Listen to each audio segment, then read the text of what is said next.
had the worst thought. This is so bad, I don't think that we can put it in the show. It's so bad. What is this? Well, I had a thought about it came into my mind, that video of like Daniel Ryan Spalding in the bunker. Friend of the show. And he's so obsessed with like Israeli troops or whatever. Yeah. Berlin's very own. Berlin's very own, yeah. Yeah.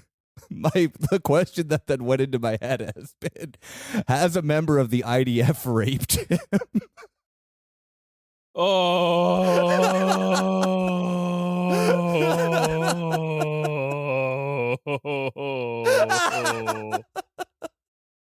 I hate the world we're in. Because then it begs the question of like, well, like the rapiest army on earth, but then the one guy who wants to be raped by him probably can't get raped by the IDF. You see why there's a Shakespearean tragedy kind of quality to this, yes. Okay, I think the only way we can save this is if I unpack everything that like makes this work as a statement. It works there's nothing to unpack here. It works as a statement. It does. It works as a statement. What I'm offering here is this. I'm offering the life raft for the new listeners who maybe aren't up to date with like Daniel Ryan Spalding, what's happening with Israeli soldiers. Like I'm offering this life raft right here. All right? Let me get through it. For people, we haven't done an episode on Daniel Ryan Spalding. It's just this kind of thing that we've been talking about, kind of like, in drips and drabs, because I don't want to get hit with like if anyone's gonna fucking hit us with like libel or like I don't even expect libel. If he just did like one video, like one Instagram reel where he acknowledged our existence, that would just ruin that would ruin my phone for like a month, maybe 2 weeks minimum. A few days, maybe. Yeah, I don't know what the. I mean, well, the thing you can do the thing you can do at the end of the day is just log out. I mean, like, don't. No, I can't. I can't, Nick. You have 3 Instagram accounts. It's true. I could just go to one of the other ones. Yeah. So, okay. So, Daniel Ryan Spalding. For those who don't know, Daniel Ryan Spalding. Are we keeping this in? Yeah, I'd say do, because this is actually brilliant. And this is primer for people, because it's also an incredibly online thing. It's it went from being an incredibly Berlin thing to an incredibly online thing. And like, we are that Venn diagram is this podcast. That intersection is us. Daniel Ryan Spalding was a stand-up comedian in the English comedy scene in Berlin, which I was a part of as well. I stopped in the pandemic. I think he did as well, to be fair.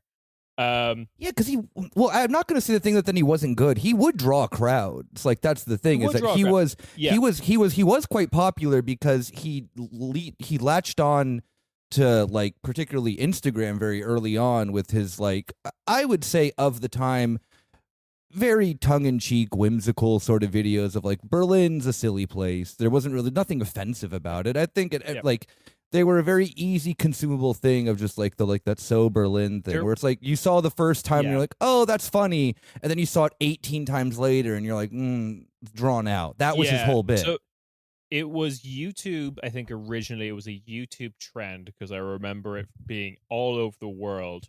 I think the format of the meme was, your ex when you say, and it would just be like a bunch of hard cuts of a bunch of shit that like Berliners would say. Yeah.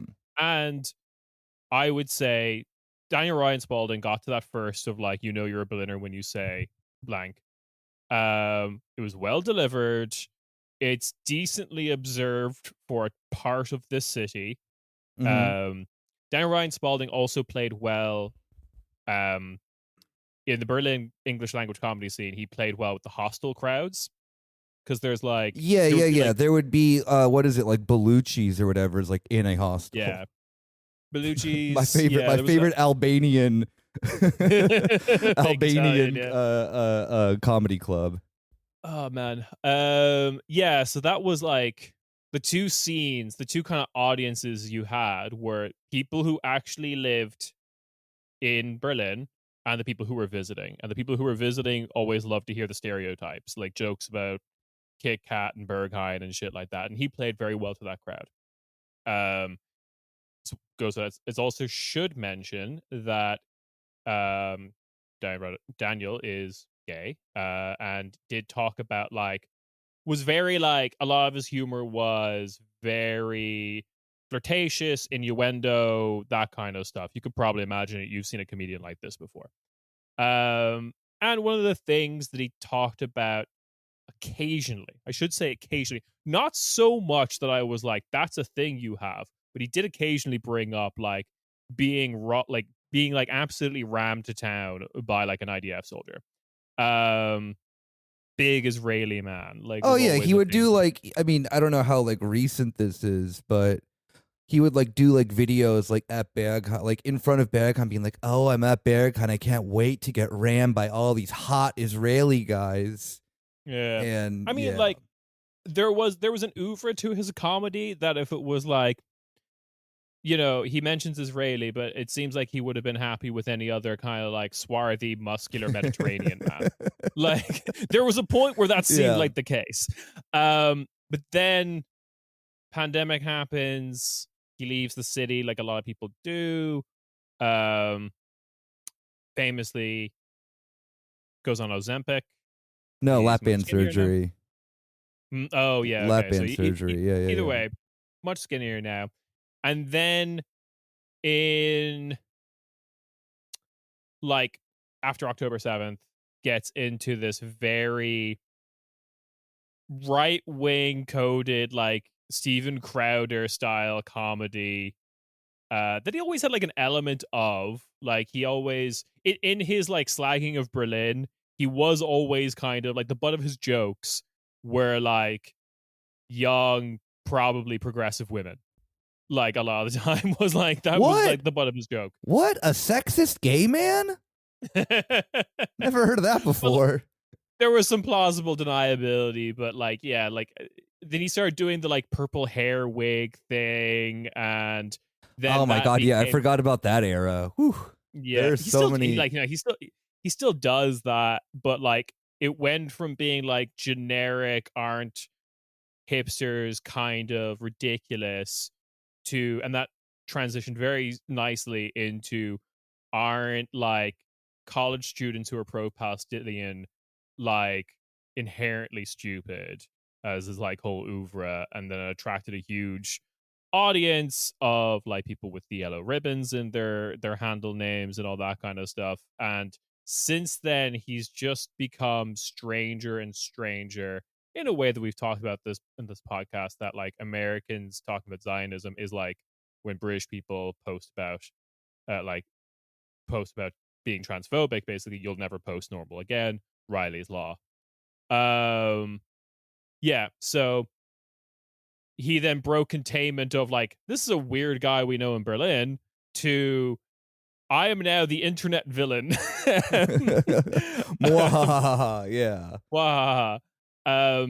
Now, the other aspect of Nick's joke that people mightn't have been aware of, because sometimes I hate the fact that I make a stupid observation that needs a 10-minute long description of why this is okay.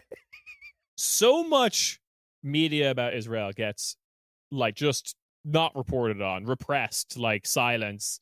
Rage Against the Machine, they don't have to burn the books, they just remove them. I feel that our average listener is our average listener is aware of the crimes of the IOM. I'm going on the assumption of hey, this might be your first episode. Yeah, true. Okay, fine. It's just the fact that in Israel a guy got persecuted for, or like, hounded a little bit for raping Palestinian prisoners. Then there were these weird riots where people were rioting for their right to rape Palestinian prisoners. Yeah, he's not the only one. It was just, I think that no, was he's not the only one, but yeah. But building to the point of like how fucked up this is. Well, there was also this report that came out recently of like 100% of like Thai guest workers that had been like reviewed for if they had been sexually harassed. All of them reported back, yes, we have, and that's various degrees of sexual harassment or sexual assault and stuff like that. But to that first guy that like his story caused the like riots, he's now like a talking head on like a bunch of chat shows and like comedy panel shows and stuff within Israeli television. I'm wondering the fact too, was he like arrested for like raping the person or for raping them to death? Because that was like part of that, remember? Like that was such a story that like I can put up with a lot of bullshit being thrown into my brain, a lot of horrors. That was one I just like could not. Like Ciarán's like, ooh, let's listen to 3 hours of lectures about Ireland's transport plans for the next 25 years, including rail and bus. That part of my brain is not tickled when I hear a story like that. I am not one. No, I don't want to. Yeah, I don't want to investigate any. No, but yeah, I mean, there are constant reports of this. But yes, you're right. There was the one where then even like Ben-Gvir even went like with the protesters, which is of course in no way surprising. Ben-Gvir is like a fucking psycho. Yeah. Oh yeah. I mean, if it's that thing too of not even just if you post Zion, like there is no returning back, especially at this point if you've been like on this train. Obviously, the true believers, like I mean, Ben-Gvir is like a legit Kahanist and whatnot. But even the like casual, and what I mean casual, they're still freaks. Like Michael Rappaport in the U.S. has just like, just there are people like that who are so like in the, they're so deep in the sauce of that particularly like American version of Zionism, which is what like Daniel Ryan Spalding finds himself in. It is a very American strain of this thing too. I mean, he did like live in New York with like his like Israeli boyfriend, if I'm not mistaken. That's where he like left Berlin to first. Yeah. Should mention he's Canadian Croatian, like Croatian background. And yeah, I just had to check not Jewish either. He is very Catholic. No, yeah, not Jewish. The reason why we have to mention that, not that like it's pretty normal for there to be not Jewish defenders of Israel. It's more just the fact that he wears a Star of David around his neck, which is not really a thing anyone who isn't Jewish doesn't do. Like it's just such a, like, if someone wears a cross around their neck, which is super common in the States, it's like, yeah, because you're Christian. Like, that is like, no one's not doing that. Like, or you're a rapper, which is cooler. Yeah, but they're Christian. They're also Christian. Oh my god. I was gonna say too, or you're Dominican, but they're overwhelmingly Christian. He might be back in Berlin. It's hard to tell. I think he's at the like. Is that Berlin? I think he might be like I'm going through his feed at the moment of like where he's hanging out. No, he's been holidaying in Croatia. All of his videos are still like epic clapbacks to I've forgotten her name from Empire Files. Abby Martin. Abby Martin, yes, yeah. Why would you bother as like a dumb person like him go up and try to like get in a fight with her? Oh yeah, no, this video is he's back in like this video he's in Berlin. He's doing that whole like hanging out that restaurant in Berlin. Oh, the one funded by the like GH what was it? Let's say GHP. The Gaza Health the GHF, Gaza Health Fund or whatever it was. That like absolute like front of a humanitarian organization. No, do you remember that one where like Netanyahu came to visit and like there was that whole like there was an Israeli food truck that was giving out like blended watermelon like juice. Yeah. I remember that. Yeah, and it was like, hey, this is, what we'll do to like the Palestinians. It was all very like wink wink nudge nudge. They really are. You know what? They've kind of like out genocide posted the Turks. Yeah. Of like, oh, we're not doing it, by the way, we're doing it. Like at least Turkey is like, it's like in the past. It's like this thing of like, oh, we never did it to the Armenians, but we will fucking do it again. Where seeing that like meme happen in real time is a bit something else. Yeah. Also, let's see. He has merch. Oh God. Like this is like the biggest boost to his fame he's ever had, and he has his own account called Free Purple Hair Girl. What? What does that even mean? Where it's the one where he does like him. No. I know that, but like, what does the like? Because he just thinks that like when people say free something, they don't know what they're talking about. Okay. Except for Palestine, hard agree with him there.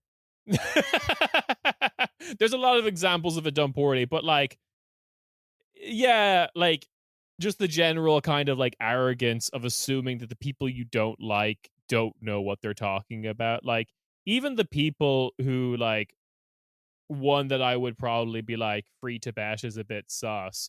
I've never really encountered anyone who, yells free Tibet who hasn't at least done some fucking reading on the topic. Like, probably a lot more than Daniel Ryan Spalding. Yeah. Or like the one I will say, the one that then gets me like, whew, like a little sweating when I hear it is the free Iran one. Yeah, I'm sure. like I get what you mean. I get like Iran, not the the Islamic Republic is a very weird place. You are doing an American psyop right before my eyes. I mean, yeah. Oh God, it's a lot of just like, yeah. The most recent posts on this account are like when people who are Palestinian activists kind of when they have purple hair. He just like takes a screenshot or a photo of them and uploads it. Oh God, what fucking you like? That's the thing too, is that at the end of the day, you like this only can exist as being a right wing comedian. It's like I saw a screen cap that Milo posted today because he posted a thing from him doing his 9/11 bit the other day at some like event at Fringe, and just one of the comments is like, oh, so when I make fun of a leftist protester, that's not okay. But this is, it's like, yes, absolute, like 100%. 9/11 jokes are fine. Those are cool and woke. Making fun of people, I mean, yes, the punching down thing is not good. And yeah, he's also Daniel Ryan Spalding just does punching down. Like he's always like, yes, yeah, that was always the kind of aspect of the seedy, disgusting underbelly of his comedy the entire time. It was always just like, okay, like, but who are you making fun of here? And like, are they actually worthy of your ire? He's got like I want to investigate. He's got like a whole highlight reel of him getting mad at Ireland. So I'm going to look at that. And also Rosie O'Donnell, because she lives here now. Oh, Queen. I completely forgot about her. Yeah, she moved here. And, shout out to like an American for actually doing it. Because a lot of times Americans, I'll move to Canada. Yeah, the whole thing of like, I'll move to, you never do, but Rosie O'Donnell sticks to her word and moves to, I mean, she probably already had an Irish passport. I should say, as one of the places that like it's very easy for Americans to get passports to, I am seeing a lot more of it this time around. Like it does seem to actually be happening now. Now the question is, are they okay, or is it like the freaks? The people I've been encountering are mostly trans. Okay, cool. Then like, yeah, they're like, okay, and they're like, yeah, I don't want to be the canary in the coal mine for what True, America's like going through right I now. guess the fact of like, your class traitor, Boston Irish American cop is not leaving the promised land. Yeah. No, I don't like. This is the kind of that like, is his Jerusalem. Like, Trump fascism is all that they ever wanted. Yeah, like they're not leaving America for that reason. It's a lot of the people who are just like, I shouldn't be able, like the people who've never claimed or called themselves Irish American at any point in their lives. It just turns out that they are, and they can get a passport. But like never identified as such. Yeah. Anyway, hey, welcome to this week's Corner Späti. It is me, Ciarán. I'm joined by Nick. Yo, thank you for sticking around. The real heads. I think that's good. I think we should have Daniel Ryan Spalding is such a hilarious moment to me just because of the whole, like, it went from being such niche Berlin bullshit to the whole world now knows who he is and hates him. Imagine though, I'm still stuck on the fact of how lonely he must be though. Yeah, this is like this is something not that even heard. The IDF wants to touch him. This is something that we've heard pretty routinely. Is he's not really got a lot of friends or as much sexual attention as his stand-up comedy routine has implied. Which, to be fair, you could probably deduce from how he posts. Like, oh yeah, if you post too much, you have no friends unless it's like your job. Yeah, in the same way that people could look at the like output of Steven Crowder putting on all the wigs and divorced, like, and be like that. Yeah, that guy has problems with interpersonal relationships. Yeah, I know that. Then, like when friends of mine see me post too much sometimes, and they'll be like, "Nick, are you okay?" And I'll be like, "No, I'm not." That's actually one of the easiest indicators for me of like you're seeing me post too much. Yeah. I think all three of us, and obviously certainly Yulia and Rob, have all detoxed on posting quite a bit. I just keep my things on Instagram and I ask fun questions like I did the other day of who is the most seen band or seen group, which I got good answers on that one. I agree with the Broken Side one. They're kind of like the zenith, the like pinnacle of all of that. I agree with Broken Side and the Medic Droid, which the Medic Droid might be a little bit too US focused on that one. Arizona's finest mice. Very yeah, true. And also they're from New Mexico too, so that's very Southwest energy. But yeah, the Medic Droid was at one point on MySpace the most popular group, which is thank you. Arizona provided at least one good thing. I would love to see the numbers, but I feel like scene as distinct from emo was a very Southwest thing. No, because you're right. Because emo's like a Midwesty thing, but God, Sunbelt? Would I expand it to Sunbelt, like Texas all the way to California? Yeah, sure, you might be right there because it's like, well, but there were a bunch of. We don't have time for this. We don't have time. we have important things to talk about. I spent so much time explaining Daniel Ryan Spalding. Yeah, all right. So we actually do have some stuff to talk about in terms of the news, and I think the big one to mention is, and going to be the whole discussion probably, is Alaska. So Putin and Trump have met in Alaska to basically talk about Ukraine. And before we get into more the nitty-gritty of that information, I think the first thing I want to point out about very weird reporting that was happening around this is, no, Russia didn't give Michael Gloss the Order of Lenin. That it was nuts how widely reported that was, BBC and everything. Just to set the scene here, Michael Gloss is the son of Julian Galina, who is the CIA's deputy director currently. He died while fighting for Russia in the Ukraine war, aged 21. I completely forgot about that. It's not like it because it that's seems so cool fake. though, because you know that then like the CIA's like you know brainworms has worked on him, where then he's like, oh, the only way to fight woke is to go to Russia. I don't know like the motivation here. The true arbiter of true anti-communism is actually Vladimir Putin, not the United States.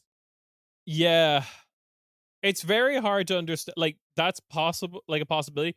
One side of this is just like, I view this as like crumbling America, because it's very hard to imagine that 60s CIA would have allowed anything like that from happening. No, of course not. Absolutely not, because yeah. Soviet Union was a communist country. No, but I do. This is the thing that then's always so funny is because like I remember seeing this guy and he was on this like weird, he was on that like weird spectrum of like esoteric but like right wing. Yeah. And that is like it's the perfect, it's like it's the perfect catalyst for then end goal being, oh, actually Russia is the real anti-woke country. Yeah, you're kind of like Tucker Carlson sucking up to Orban and Putin, kind of. Yeah. American Orbanism, yeah. Which is just Vladimir Putin. Yeah, it's very strange. It's a very weird thing that happened. I don't know enough about it. I don't think anyone knows enough about it. This guy wasn't like writing down his thoughts a lot, I don't think, but like either way. So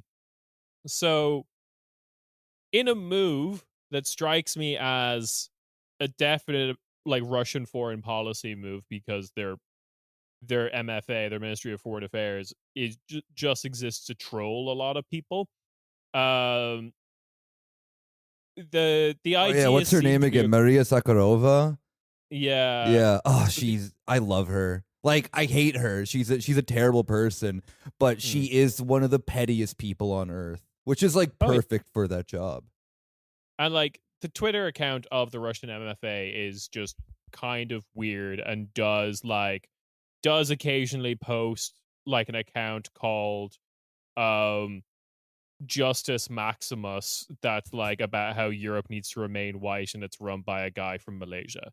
Like it's they do post like that occasionally. So it does kind of make sense. The story goes that like while various dignitaries from the US and Russia were meeting ahead of this summit in Alaska to kind of like get things in order as standard affair for this kind of stuff, the Order of Lenin, heavy quote marks on that, was given to someone to say like, oh, give this to Julianne Galina. We're awarding this to her son posthumously or whatever. And that sounds like something Russia would or could do.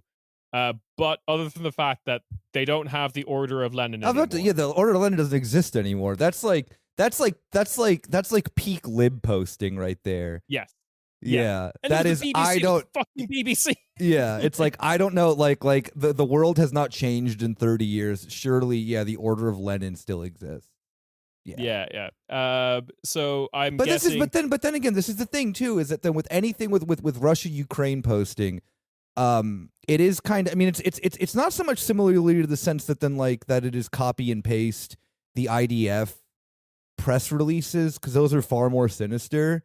And those I think are like, because those are directly coming from the Israeli government. I can understand how then someone stupid could just be like, they would never lie. Where it's like Ukraine posting is like, oh, the ghost of Kyiv shot down 7,000 Russian fighter jets. Yeah. And you're like, what?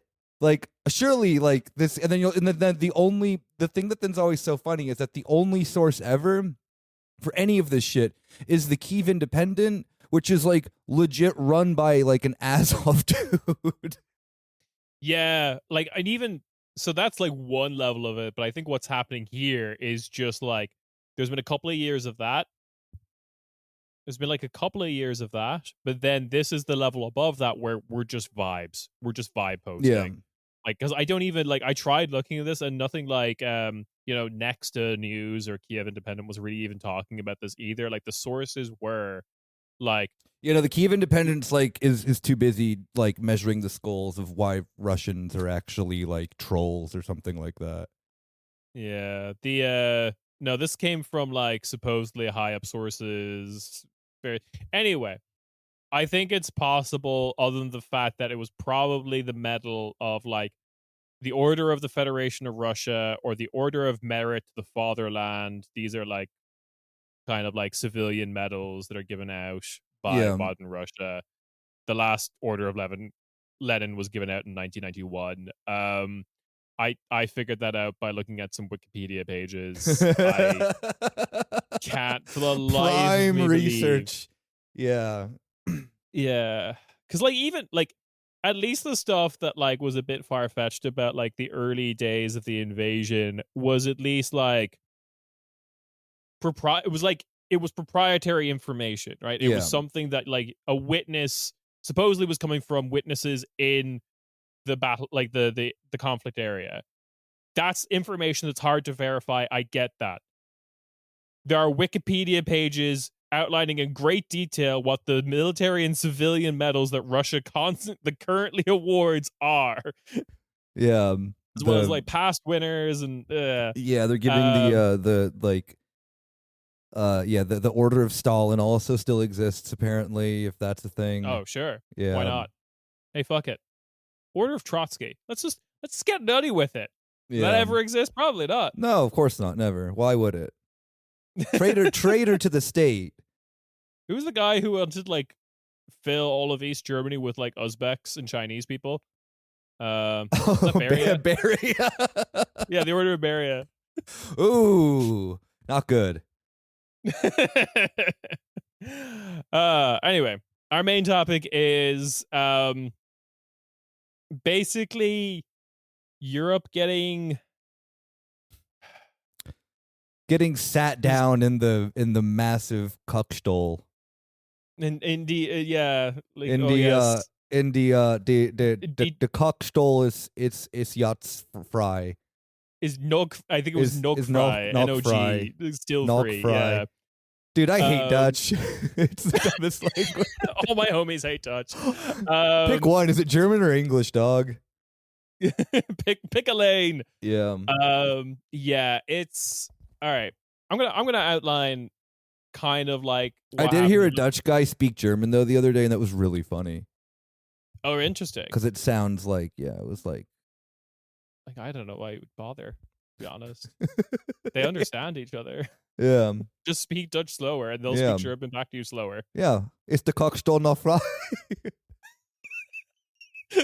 I was on the train, and a nice Dutchman came up to me and asked if the Cuckstoel was still free. Yeah. Sorry, I'm not from around here, but do you know if the Cuckstoel is still free? Equally as perverted of people. Yeah. Hey, salute. I'm not saluting. I am not saluting the perversions of the Dutch. Anyway, all right. So here's what we gotta. Okay, so if you want an assessment of like how America and Russia kind of got on in the summit, I'd say go elsewhere, because like that's probably being covered quite extensively by other people. I'm more going to talk about the relationship that this summit has to European leaders, because for me that's the story. The summit of itself between Russia and America seems to be a load of nothing at the moment. Oh yeah, it was a complete fucking waste of time. But Trump loves shit like this.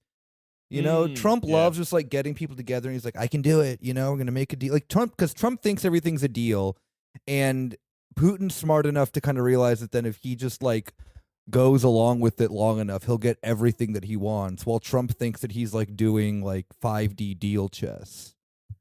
Yeah, it's that, or like, it's either like Putin kind of views this as a means of buying more time, or he's playing into Trump's desire to make a deal that to do so quickly, it will be a deal that's favorable to Russia. Yeah.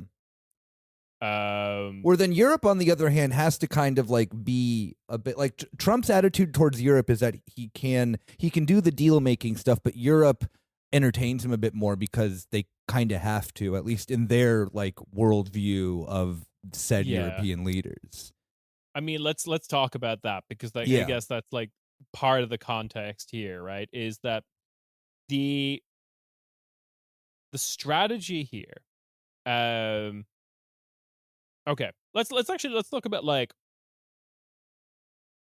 upon the invasion of Ukraine, Europe was presented with something that could have been this huge opportunity, in the sense of like, over the last couple of years, from like the invasion of Ukraine 2022 to Trump taking office and doing the whole like Liberation Day fucking insane goo goo gaga tariffs.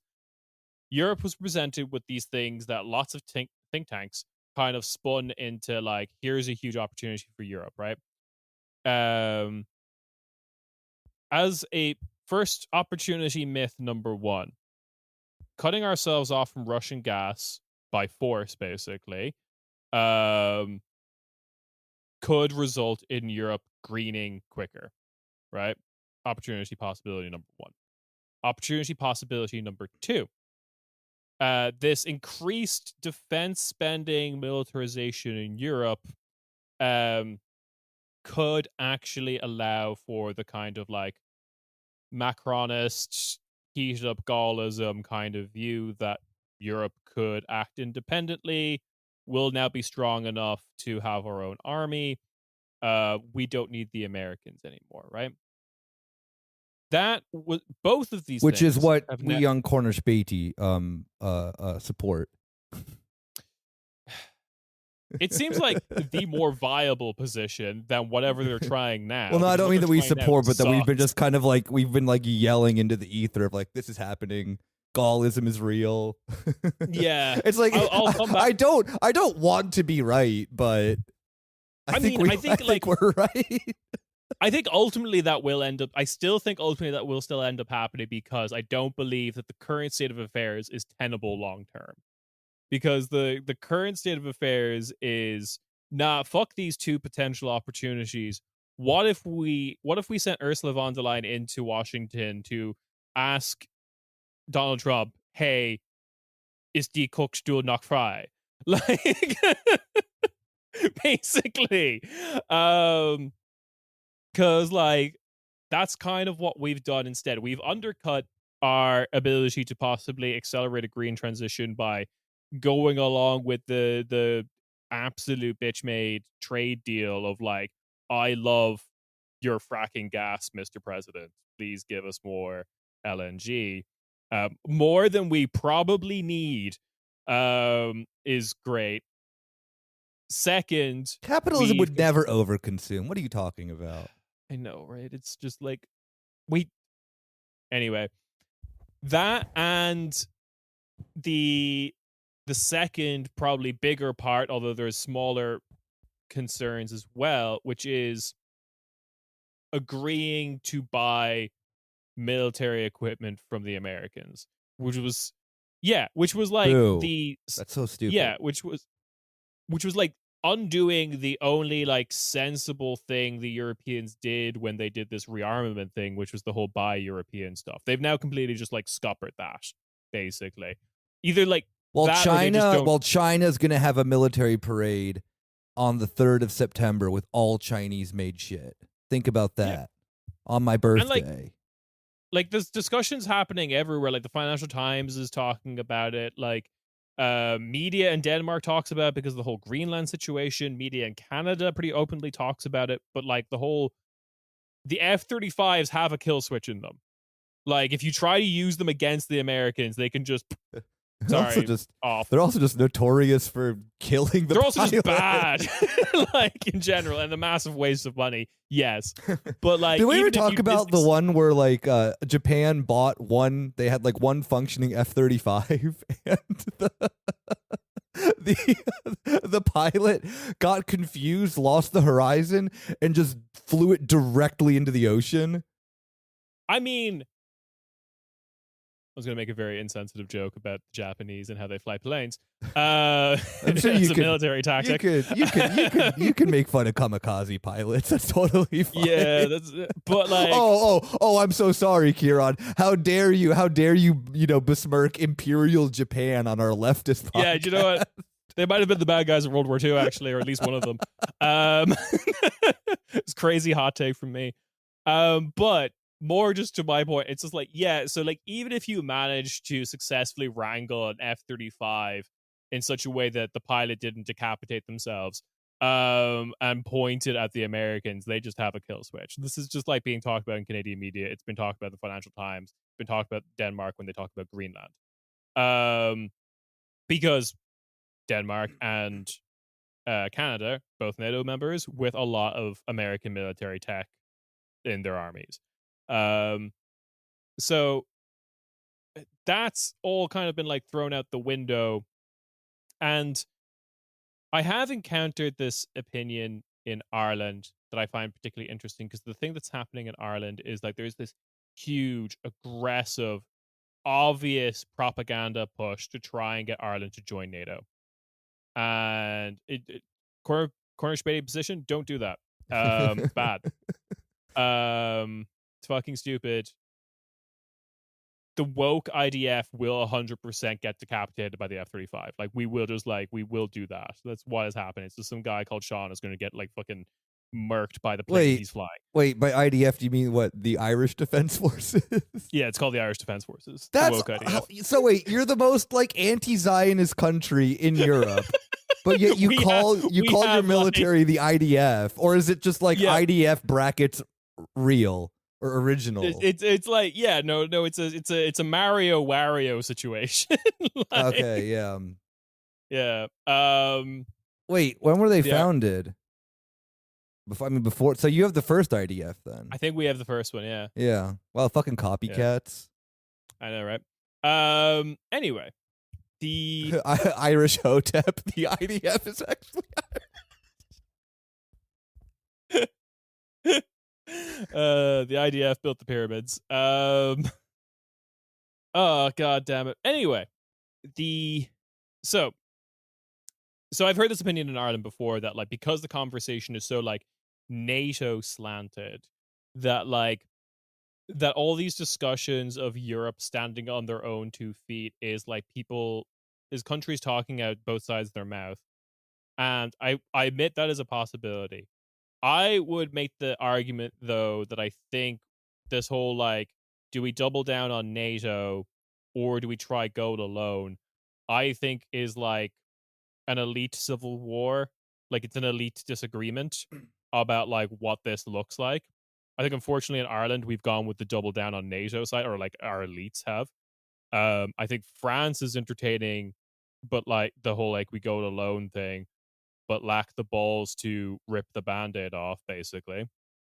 And we've arrived here at this position where like we thought, or like German think tanks were like celebrating like Ursula von der Leyen's deal, being like, we've placated Trump. We've got him wrapped around our finger. Yeah, by giving him everything that he wanted. Wow. Yeah. But this is the thing, though, too, is that then only only a cucked German like Ursula von der Leyen and the entire like ruling class of this country would think that that's like good for them. You know, like it's like the thing that a person only like herself could have done this because she is German, and the West German attitude towards the United States, particularly like post, you know, it feels even actually a lot more recent than anything, of just like they are so like beholden to the United States that it's like, yeah, they like the U.S. will ask, you know, like we'll tell them to jump, and Germany will be like, how high?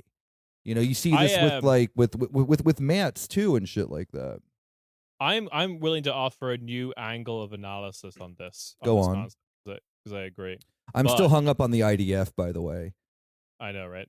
Yeah. Is there an Irishman who's very confused when he reads the paper every day, just like, oh, it's just horrible what they're doing to them lads in Gaza? Look, I mean, you know, anyone who says no good press, like no press is bad press, has never had actual bad press. But like, I'm willing to say, look, the Israeli IDF, they're branding us stronger, and I don't want that press. Yeah, you don't want that. Yeah, change it. I think any Irish defense member, Irish Defense Forces member reading the news about the IDF is just like, well, it's not us. Way.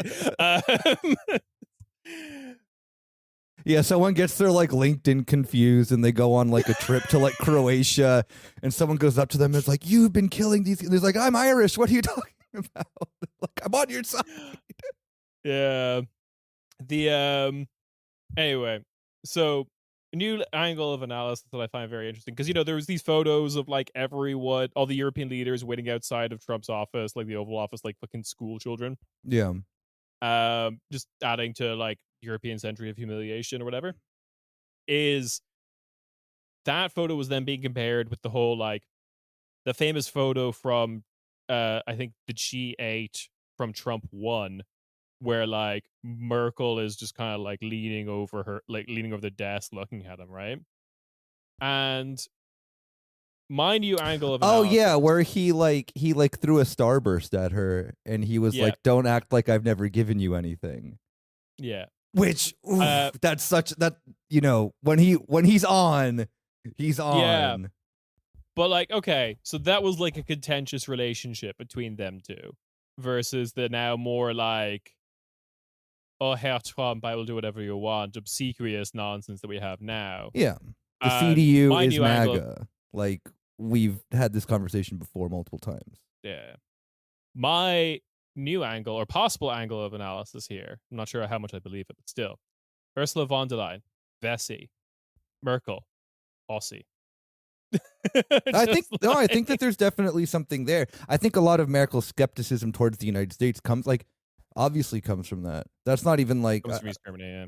Yeah, I mean, it's the fact too of like why Merkel was like kind of one of the only people who could like talk to Putin properly. I think people would say that then it was her like giving too much into it, but she allowed Germany to like kind of be economically quite independent. Like the Germany was like free from so many sanctions from Russia because of her. Yeah, I mean, like, well, it's CDU Ostpolitik. Yeah, of just like balancing the relationship between both, rather than this, which is like show your backside to Russia as you bow down to America, basically. Which is not great because I think the other side of all of this is that like Europe is now kind of going along with MAGA like Ukraine positions. One of the noticeable changes in like rhetoric is this idea of trading territory, right? Which that looks incredibly likely. Like it's just Putin or not Putin. Trump keeps saying like, Ukraine really has no chance of taking back Crimea. That looks increasingly unlikely as well. But once upon a time, European leaders were like your Merzes, your Macrons, your Starmers were saying, like, even like a couple of months ago, that Ukraine shouldn't have to cede any territory, right? And that's like, fine, that was their position. At the same time, they're now saying this is now a Ukrainian decision, which, like, sure, that seems kind of noble and, respecting the sovereignty of a nation or whatever. But it's also just like really just aggressively passing the buck to Ukraine. It feels like it is prepping for.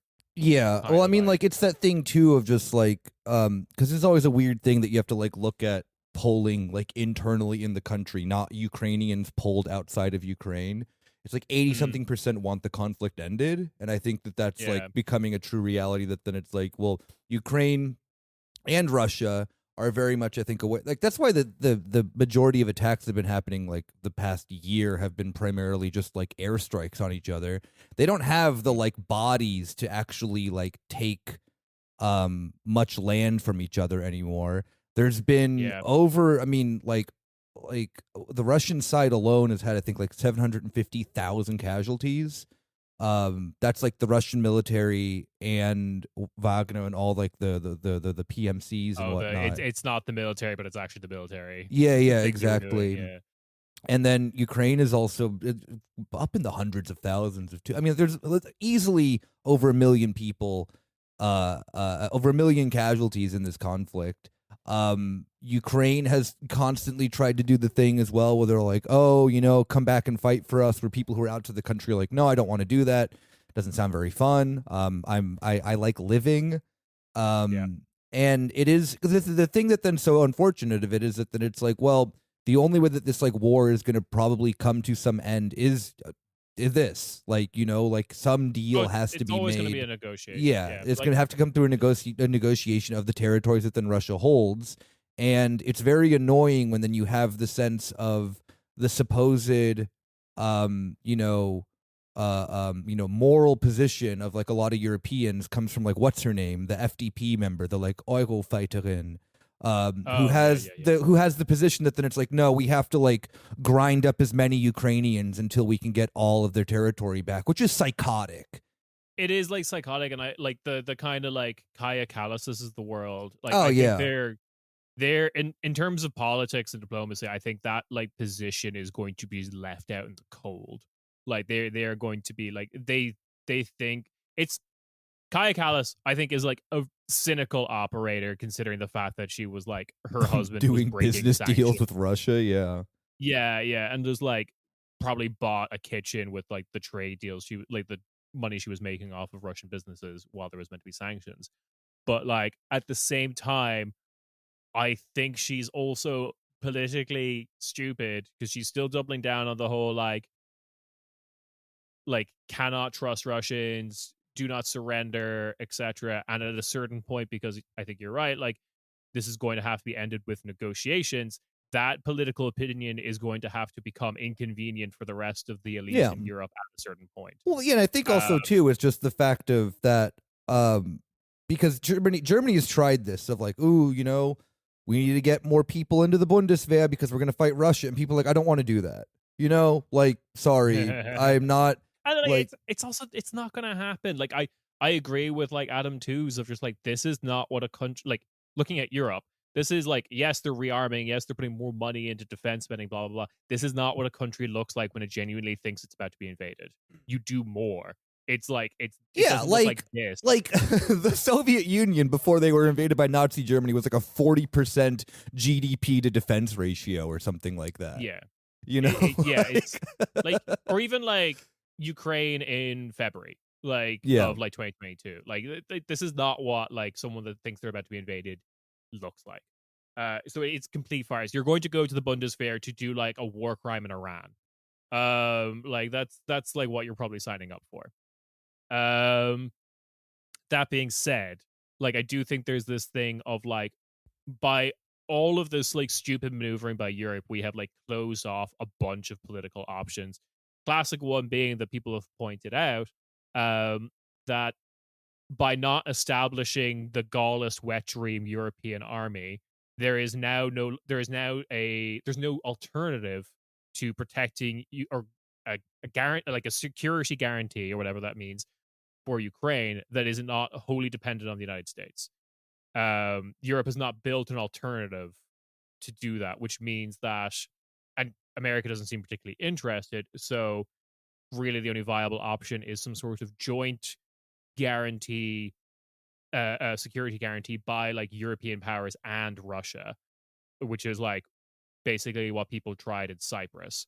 What if the three countries that were interested in like keeping Cyprus in like that all wanted to annex Cyprus, the UK, Greece, and Turkey, all agreed to be joint defenders of Cyprus, and then that all falls apart in the 70s. So there's shit like that. There's also the economic rebuilding plan of Ukraine is just basically not being taken seriously by anyone, it seems. Like no real money figures are being thrown around that would actually undo the damage of 2 years of war. 3 years? Oh, 3. How long has it been now? 3 years. Yeah. 3 years of war. And at the I think what we're building towards is, like we said earlier, Trump kind of like does a deal that is probably stupid that just exists so Trump could say he did a deal, but then like Europe is then left willingly holding the bag for it all. When it falls apart because of various reasons. Like one thing I was reading about is that there's like this incredibly well manned, like a well built defensive wall on the like current stalemate borders between Russia and Ukraine that Ukraine has built. But like any of these like, oh, we give Donetsk to Russia kind of proposals would basically give that defensive wall to Russia. And people have pointed out that like, oh, that would be a great new launch point for a subsequent invasion, where you've just like give them the defense wall.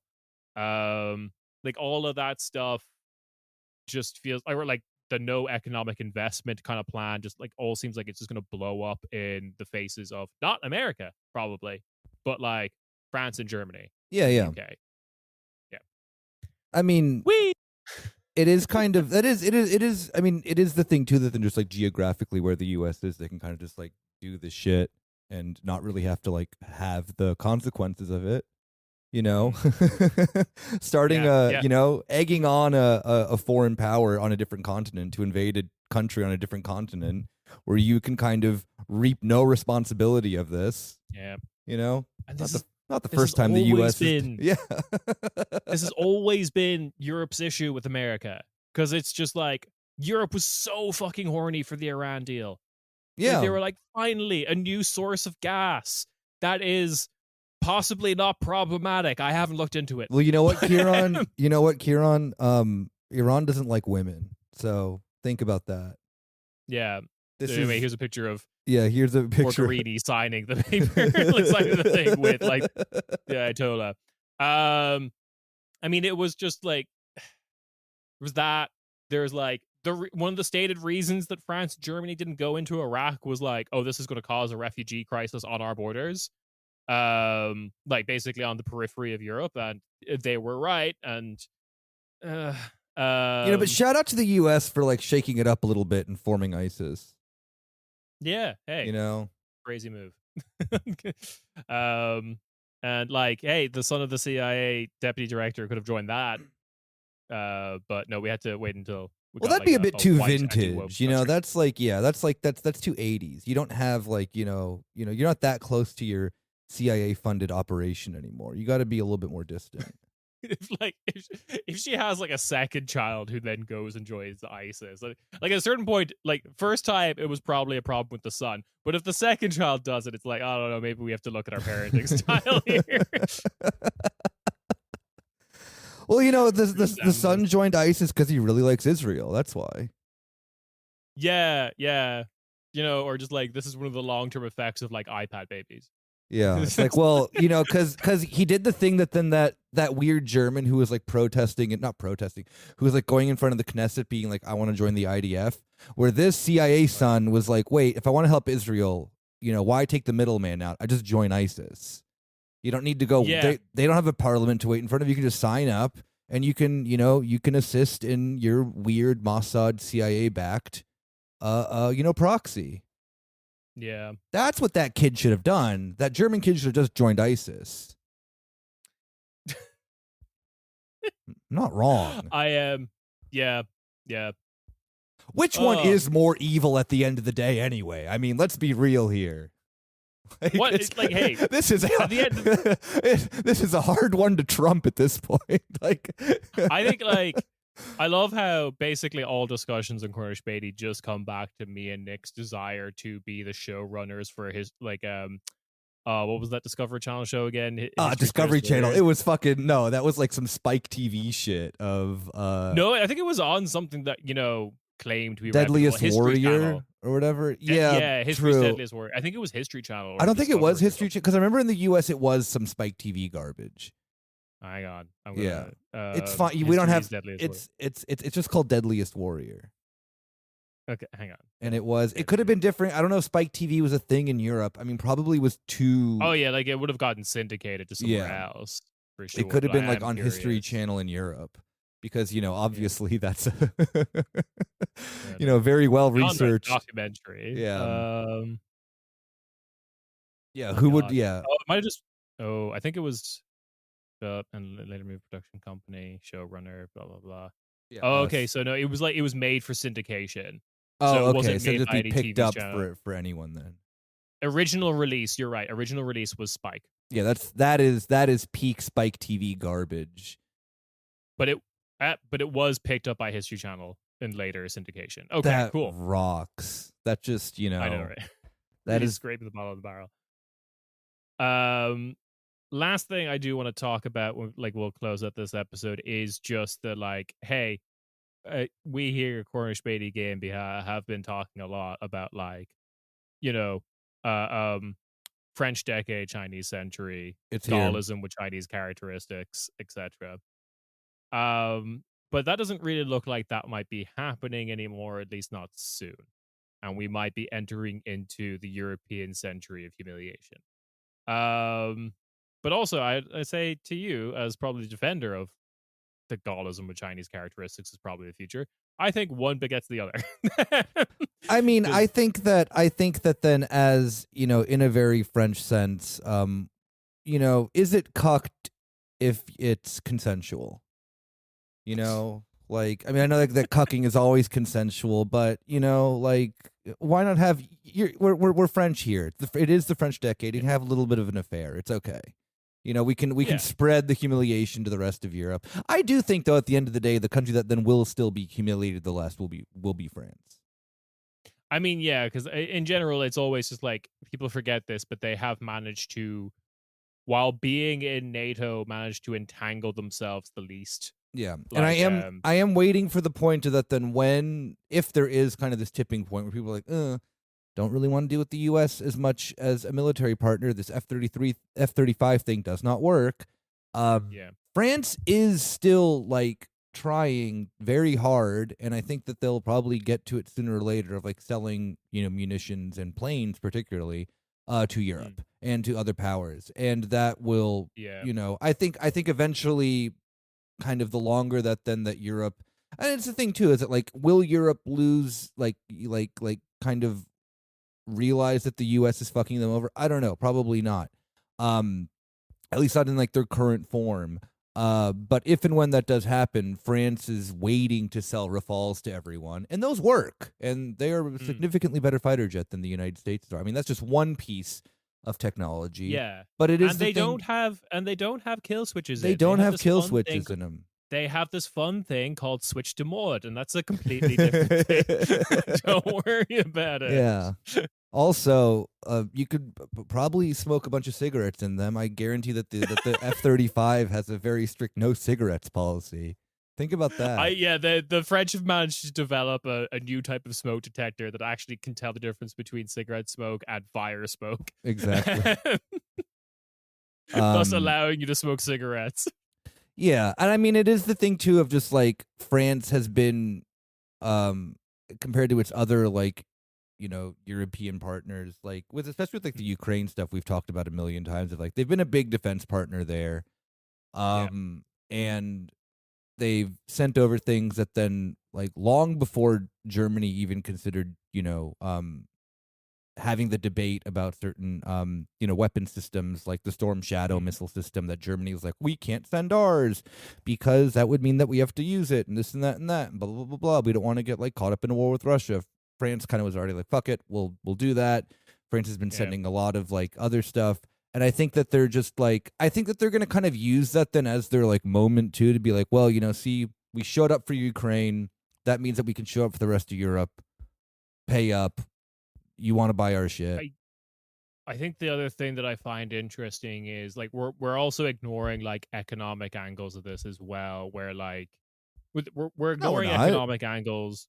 Well, no, kind of, like, in the sense of like there are things happening in like private industry outside of like the defense contractor space that is also making America kind of like oh, you mean in that sense? Okay, fair. I thought you meant in the sense of like France is very horny to sell defense things. Oh, they are 100% are très horny.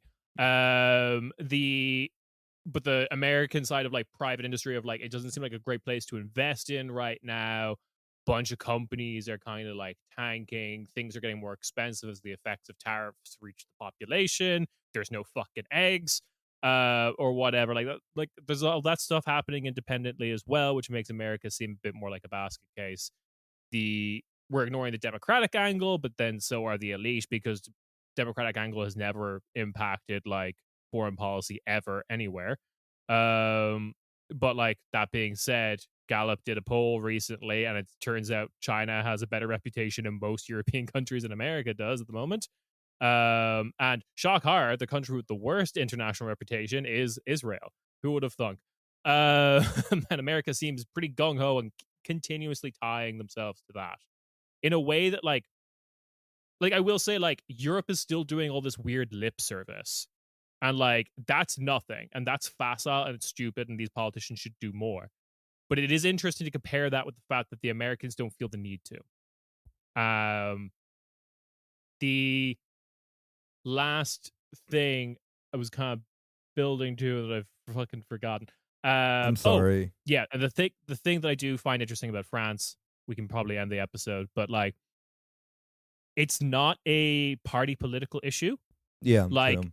the distrust of America also seems to be a thing in National Rally as well, which is like not true for like other political forces in, say, Germany or the UK. Like Reform UK, for example, Nigel Farage's new party seems pretty willing to like sign up to the MAGA program. I guess AFD they're kind of torn between like America and Russia, like who they kind of think is Big Daddy, but like still, there seems to be a political consensus in France that, you know, the AFD right now is worried about being Israel's best friend. Like, that's the thing. I would say that's the issue that then is like plaguing that they're like concerned with the most, that the AFD is like, oh, Merz is betraying Israel. Like, they are overwhelmingly like the largest. I mean, it seems weird for like a party with like neo-Nazis in it, but whatever. Yeah, right. But yeah, so that's kind of, hey, this is Ciarán and Nick's take on the summit in Alaska, what it means for Europe. Headline: nothing good. And but hey, remember Daniel Ryan Spalding? That was kind of funny to talk about. Yeah, I don't know. When you mentioned Alaska now too, I just thought of Sarah Palin. What happened to her? But she's just on Cameo and being like a wine mom. You know that? Yeah, she could see Russia from her house. That was that SNL thing. That was silly. That was the whole thing. Yeah. That was a 2008, 2007. Yeah. Yeah, different era of politics back then. Mm-hmm. Yeah. But hey, you can also watch the Great North. That's kind of like a fun animated sitcom about people who live in Alaska. It's cute. It's gentle watching. It's made by the same guy as Bob's Burgers. Credit to that show creator. He at least sets his like kind of generic animated sitcoms in interesting places in the United States. Unlike, Family Guy, which is in Rhode Island, but doesn't matter that it's actually in Rhode Island. Like, it could be anywhere. Yeah. Where does Bob's Burgers take place in? And like a resort town in New Jersey that is no longer a place people go on holidays to. Oh, okay. Like, that kind of like old seaside fair part. Yeah. It's like Seaside Heights. Yeah. Yeah. That's like a place that like Europeans don't get exposed to as like a kind of place of the United States. Yeah, because you're not a 100% Italian American, baby. Yeah. So with that, we will chat to you on the bonus feed. Ciao, ciao. Bye-bye.